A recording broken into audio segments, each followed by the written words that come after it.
Nice to see that the Blue Jays faltered. The Leafs winners of 3 in a row, I think now, 2 or 3 in a row. Yeah, they've been doing well there. Long way to go, though. One Canadian team has to do it. Yeah. And another Canadian team is going to be doing well this weekend, right, Yes. Rick? Yes. Yes. We can guarantee. Well, there's 4 Canadian teams left. Okay. One of them in Hamilton is going to do very well this weekend. Local team. Exactly. So we'll be looking forward to that. What do we have for today? We've got some sunshine for the day today. Amazing. I can't clap my hands. Every time I clap my hands, my wristwatch comes off. just decides it doesn't want to play anymore. Malfunction at the junction. There we go. There, I did it again. Oh, no. Okay. We've got some sunshine on tap for the day today, and we've got another double-digit day. We're going to hit 11 degrees, so that's above seasonal. So a pretty nice day. The winds will be fairly light for the day today, as opposed to what we had yesterday. We had wind gusts to about 60 kilometers an hour yesterday, but today around 20, so a pretty nice day in the sunshine. Tomorrow, another frontal boundary comes through. We could get not only showers, but some thunderstorms during the day tomorrow. And we'll talk about all of that coming up in a few minutes. We're 2 degrees right now. The sky is fairly clear. All right, let's talk about traffic this morning. 403 Waterdown Road, nothing there. Basically, we have nothing right now. No collisions, no volume. Just a few MTO traffic cameras. We're doing fine at Centennial Parkway. Of course, Toronto bound toward the Skyway Bridge, heading away from us on that shot. Here's the top of the Burlington Skyway. That hasn't started to fill in yet. Either has Bronte Road. So not a lot going on so far. We'll check weather. We'll look at traffic, of course, coming up in detail. Right now, the news. Thank you, Brian. The Liberals are set to table their fall budget today, the party's first under Prime Minister Mark Carney's leadership. Carney's team says the budget will make Canadians proud, but other parties in the House of Commons are not certain. Tessa Bennett joins us in studio with more on what to expect from today's budget unveil. Good morning, Tessa. Good morning, Rick. Finance Minister Francois-Philippe Champagne says the long-awaited fall budget will offer generational investments and will have something for every Canadian. But opposition leaders have their own list of demands they'll be looking to have met before deciding to support this budget. Over the past few weeks, the federal government has previewed specific items that will be included in today's budget.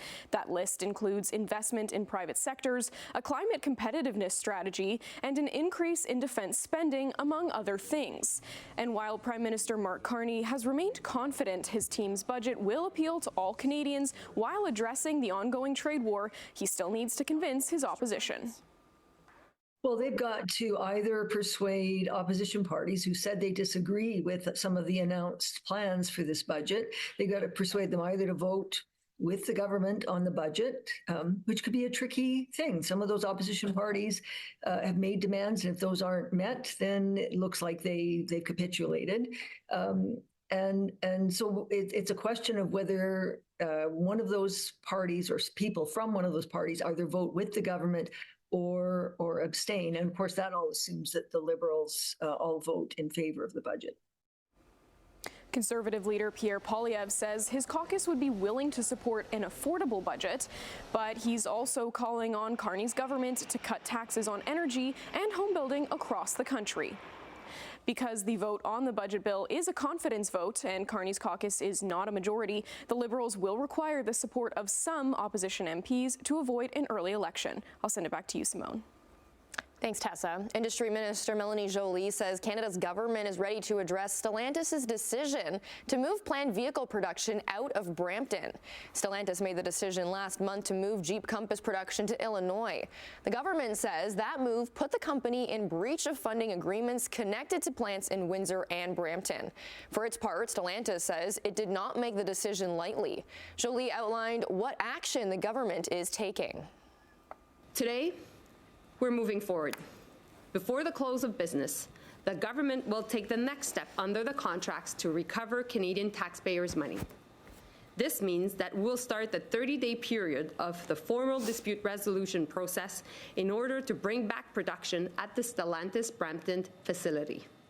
This is the start of the dispute resolution process. Stellantis was informed of the decision through a letter that was sent yesterday. I went to Brampton. I met with a woman. Niagara police have made an arrest in a Grimsby shooting that we told you about last week. Officers say they arrested 33-year-old Ferdinando Pio Thorold on October 31st.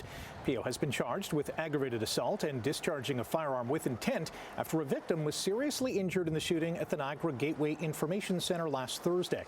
Pio is being held in custody before his expected court appearance in St. Catharines on Friday. The OPP have launched a new initiative to combat child sexual abuse on the internet. It comes amid an increase in online child exploitation.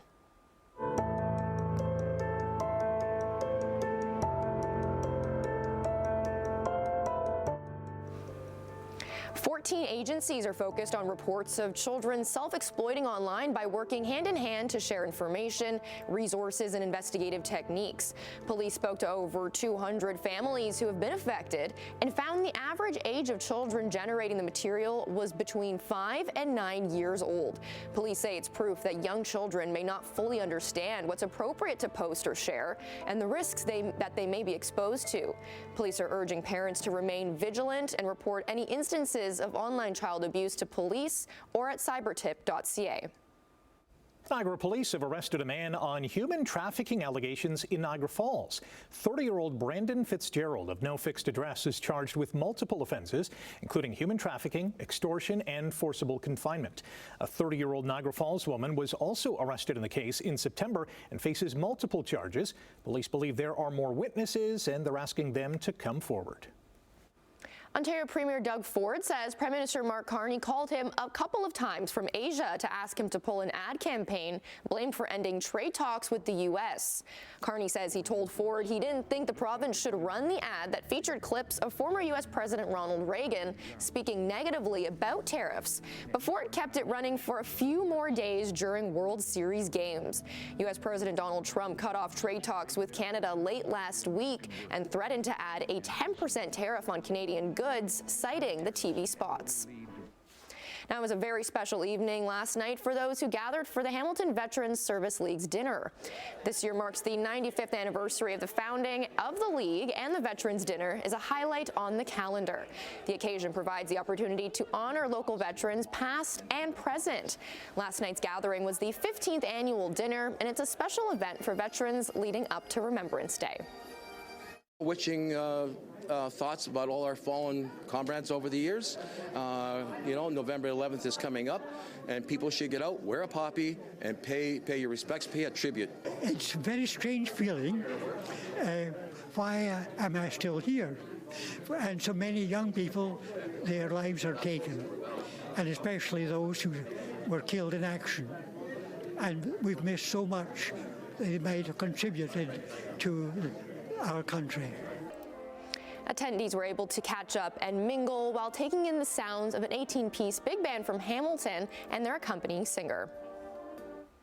A first-of-its-kind Tim Hortons merch store has opened in Toronto's Eaton Centre. It's an expansion of the Tim's online merch store that has been massively popular since its launch in 2023. There'll also be a Tim's toy truck with exclusive menu item-inspired plushies. The toy truck will be open on the first floor until November 16th. The pop-up store is also on the first floor and is open until after the holiday season. The downtown Toronto store will feature classic items from the website as well as limited-time items for this year. Sportsline, the Maple Leafs may not have started on time against the Penguins last night, but they more than made up for it before the final buzzer sounded. Erik Karlsson opened the scoring 7 minutes into the first period after converting a sweet pass from Sidney Crosby, and by the end of the second frame, Pittsburgh upped their lead to 3-0 thanks to a pair of goals by rookie center Ben Kindle. But the Buds got a spark early in the third period when Captain Austin Matthews made no mistake on a breakaway, and Toronto is on the board. William Nylander, who missed 3 of the last 4 games with a lower body injury, scored back-to-back goals to tie the game at 3-3 with 13 minutes to play, and the rally wouldn't end there. Robertson powers out, gets to it, what a save, the rebounders!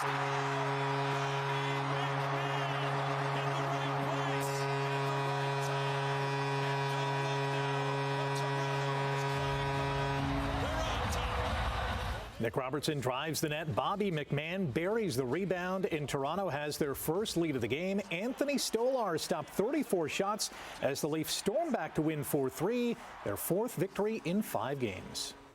Jacoby Brissett threw 2 touchdowns and ran for a score as the Arizona Cardinals snapped a 5-game losing streak with a 27-17 win over the Cowboys in Dallas. Brissett made his 3rd straight start in place of injured starter Kyler Murray and completed 21 of 31 passes for 261 yards. Sam Williams blocked a Cardinals punt that was recovered in the end zone by Marshawn Nealand for one of Dallas's 2 touchdowns on Monday Night Football. Arizona now 3-5, the Cowboys falling to 3-5-1. The nominees are out for baseball's year-end awards, and one Blue Jay is in the running. Toronto's John Schneider is a finalist for American League Manager of the Year after leading the Blue Jays to the World Series as the top team in the AL. He's up against Guardians skipper Stephen Voigt and Seattle's Stan Wilson. The American League MVP award finalists are Yankee slugger Aaron Judge, Seattle's Cal Raleigh, and Cleveland's Jose Ramirez. Dodgers star Shohei Ohtani, Philadelphia's Kyle Schwarber, and Juan Soto of the Mets are up for the National League MVP. More than 250,000 fans attended the Dodgers World Series parade yesterday in Los Angeles. The team celebrated its 8th championship and 2nd consecutive title by parading through the city's downtown before they ended up at Dodger Stadium. The Dodgers rallied past Toronto on Saturday in an epic 7-game series, leaving Blue Jays fans saddened and wondering if they can go all the way next year. Well, I'm sure there are a lot of Blue Jays fans who paid way too much for tickets to the World Series. And then there's this guy. This video is making the rounds showing a diehard Blue Jays fans getting a 2025 World Series champions tattoo after Toronto won Game 5. If he actually went through with it, this Jays fan must be feeling a different level of pain following the team's dramatic loss in Game 7 over the weekend. Ouch. After winning the Hong Kong Open, Burlington's Vicky Mboko has climbed to number 18 in the world, becoming just the 6th Canadian to reach the top 20 in the WTA. Forge FC's Kyle Becker and Daniel Nimick are among the finalists for the CPL Player of the Year award. Canadian Dane St. Clair of Minnesota United won the MLS Goalkeeper of the Year award. And Brantford's Jake O'Brien is the OHL's Player of the Month. He had 7 goals and a league-leading 26 points in 12 games in October. Coming up on 13 after the hour, after 6 o'clock, obviously, as we get into this Tuesday morning, 4th of November, nothing happening in traffic. Just a bit of building volume on some of the routes, but really good here at the 403 and Waterdown Road. Nothing to see there. 2 our MTO traffic cameras start in St. Catharines at the 406. Very light volume as usual. Centennial Parkway still doing fine. Here's Fairview toward Brant Street in the distance. Okay. Ford Plant, nothing. Cawthra, a little busy, a little slow, but that's just normal for this time of the morning. So once again, not a lot going on. Okay, to some temperatures that we have right now. Temperature this morning on the cool side, we're sitting at 2 degrees, but 2 is still above seasonal for this time of year for an overnight low. Sky is partly cloudy, winds are light. So not a bad start to our day here today, and we're going to climb to 11 degrees. So double-digit temperatures, sunshine, a little bit of cloud cover on and off throughout the day today, and light winds, thankfully. What we have is an area of high pressure to the south of us, and that's giving us the sun for the day today. However, that low coming in, frontal boundary as well, will go through. That'll trigger off chance of showers, possible thunderstorms for tomorrow, and then we're going to get back into some sunshine by the time we get to Thursday. So getting better. Today, temperatures anywhere from 11 to 13 degrees as we head around the horseshoe. A little bit of cloud cover will start to push in as we continue through the day. Tonight, temperatures tonight will be a lot milder. Look at 9 degrees for Niagara, 5 and 6 degrees for the rest of the horseshoe, 8 degrees for Toronto. So a little bit of cloud cover. Sky will start to get cloudier as we head through the overnight. And then tomorrow, here comes that frontal boundary giving us the showers, possible thunderstorms in some areas, 11, 12, and 13 degrees for the day tomorrow. So it'll be a little bit milder in some areas. So out the door this morning, 4th of November, we're looking at a temperature of 2, and the sky right now is partly cloudy. Long range, of course, coming up. Simone, Rick. Thanks, Brian. Coming up after the break, a BC billionaire's courtship of HBC appears to be over. The latest on Ruby Liu in the Bay after the break. Stay with us. 6:16 on your Tuesday morning. Overseas trading this morning. The Canadian dollar is down 4 points to 71.11 cents U.S. Gold is down $10 an ounce and oil down 83 cents U.S. a barrel. In midday trading in Europe, London, Frankfurt and Paris are all showing losses. Asian markets saw declines today, with the Nikkei leading the way, plummeting nearly 1,000 points. Hong Kong and Shanghai followed suit, closing down as well. And at the close yesterday, the TSX rose 13 points, the Dow dropped 226 and the Nasdaq jumped 109 points. Hudson's Bay is effectively ending a BC billionaire's bid to take over the collapsed retailer's former stores. HBC is disclaiming leases it had for 25 properties, which would end the leases early and release the Bay from obligations like rent and maintenance. Ruby Liu was trying to buy the store leases to launch a new department store chain named after herself. As long as no landlord objects to the plan, HBC says its leases will be terminated on November 27th. A cabinet document warns that government data can be subject to other countries' courts unless Ottawa brings that data entirely within Canada. Ottawa has spent almost $1.3 billion on cloud services from American companies Amazon, Microsoft, and Google since 2021. That includes mission-critical defense applications hosted by Amazon Web Services. The government white paper says Ottawa can only maintain full legal control if it delivers the service itself or uses service providers operating entirely under Canadian jurisdiction. Kimberly Clark, the maker of Huggies, is buying Kenvue, the parent company of Tylenol, in a deal worth nearly $50 billion. Company officials say the deal brings together 10 major brands and will push yearly revenue to $32 billion. Other products in this acquisition include Kleenex and Listerine. The transaction is expected to close in the second half of 2026. And once it's done, Kimberly Clark shareholders will have 54% of the combined company, with Kenvue shareholders owning the remainder.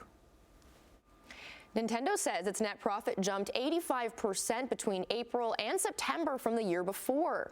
The video game maker says its sales more than doubled following the launch of its hit Switch 2 console in June. Nintendo says its profit for the half year totaled $1.3 billion.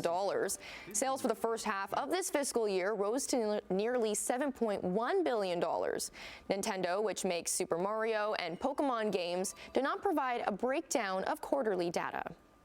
Starbucks says it plans to form a joint venture with Chinese investment firm Boyu Capital. The deal is valued at $4 billion. Starbucks says the partnership marks a milestone in the coffee giant's future in China. The agreement will give Boyu up to 60% interest in Starbucks retail operations in the country. Starbucks will retain a 40% interest in the joint venture and will continue to own and license the Starbucks brand and intellectual property to the new entity.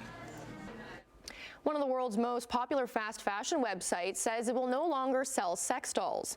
The Chinese-owned platform Shein announced the ban Monday. It comes after France threatened to cut off access to the site. Authorities say these sex dolls resembled children. A company spokesperson said Shein takes the matter seriously and removed all sex doll products and other relevant items from its site. French prosecutors are now investigating this case. We're going to take a quick time out. Brian is going to return with your traffic and 7-day weather forecast. Stay with us. 6:23 on this Tuesday morning, looking at our MTO traffic cameras, 405 and the QEW, St. Catharines area, nothing to see, it looking fine. But the top of the Burlington Skyway Bridge, we checked this about 20 minutes ago, it really getting slow now as you come down over the top and down toward North Shore Boulevard. Normal volume filling in there, nothing at Bronte. We'll flip ahead to Sheraton, going through Mississauga, all doing fine. And here's a look at the 403, just about to the 401. This is the 403 at Eglinton, both directions, no problems right now. Temperature this morning, we are sitting at 2 degrees in Hamilton, also the same in Mississauga, 6 Grimsby, 6 into Toronto. Sun about a half an hour from getting up now, so that's good. Sunrise 6:58, goes down at 5:07 today. Those are our seasonal temperatures and records for today, and we should see a fair bit of sunshine for the day today. Nice and sunny at the first bell at 9 o'clock this morning. It should be around 7 degrees after school, 11. Just a little bit more cloud cover as the afternoon progresses. So today 11 degrees. It'll be a mix of sun and clouds later on. Tonight is going to become cloudy and 6 mild mild for the overnight low. And then tomorrow, showers, possible thunderstorms during the day, and a high of 11. We get back to some sun Thursday at 9 degrees, 11 on showers on Friday, and then we lose the sunshine all the way through the weekend. Saturday, Sunday, even into Monday. Sunday, showers, high of only 7, and on Monday's high, 4. It's going to be cool. That's a look at your forecast. Simone, Rick. Thanks, Brian. It was must-see TV across Canada Saturday night. Absolutely. Rogers Communications says an average of 10.9 million viewers tuned in for Game 7 of the World Series between the Toronto Blue Jays and the Los Angeles Dodgers. That makes it the most watched English-language broadcast in Canada since the 2010 Winter Olympics. Viewership peaked at 14 million just before midnight as Ernie Clement stepped up to the plate with 2 on and 2 out in the bottom of the 9th. And in a heartbreaking finish, as we all know, the Blue Jays fell 5-4 in 11 innings. I was one of those viewers. Yeah, I know you were. Same. Yeah, 10.9 million. That's a quarter of the country tuned in to watch this baseball game. That's incredible. That's a lot of Talk people. about, uniting the country with sports, right? Yeah, that was so absolutely. great. It always does. And yeah, it's too bad. There's always too next bad. year. Every time we talk about it. Let's hope so. Stay with us. More to come after the break here on Morning Live. Good morning. You got a diamond, you got 9 men.